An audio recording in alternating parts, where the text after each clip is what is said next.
So, ito na yung ating part 3. O, ang gagawin nyo lang ay lagi nyong gamitin ang inyong Cash G.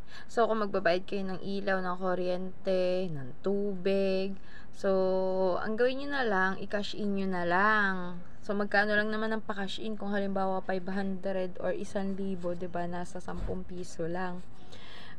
And then, kapag magbabayad kayo ng ilaw, ng tubig, at available naman sa Cash G or kapartner ng inyong kagaya ng Siwadi, kasi Siwadi po ang dito sa amin sa Kami Laguna.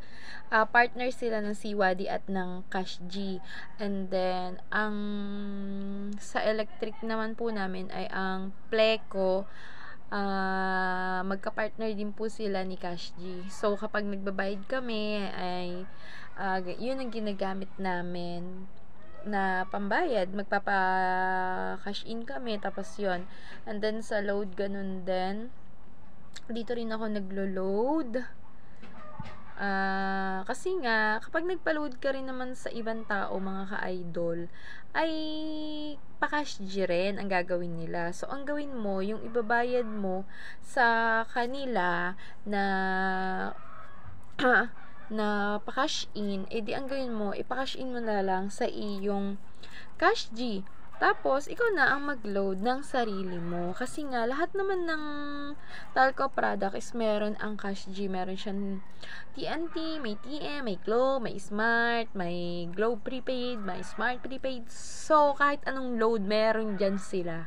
So, kaya ganun ang gawin mo.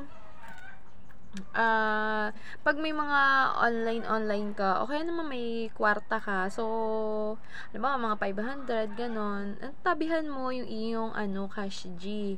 Then, dyan lang siya, i-maintain mo lang kasi nga, may nakalagay doon na kailangan is may maintain balance ka na 100 pesos.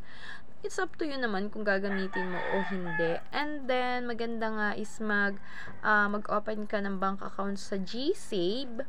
Kahit magkano, kahit 50 pesos, kahit 10 piso, kahit nga 0.10 centavos, ay pwede siyang lagyan, mga ka-idol.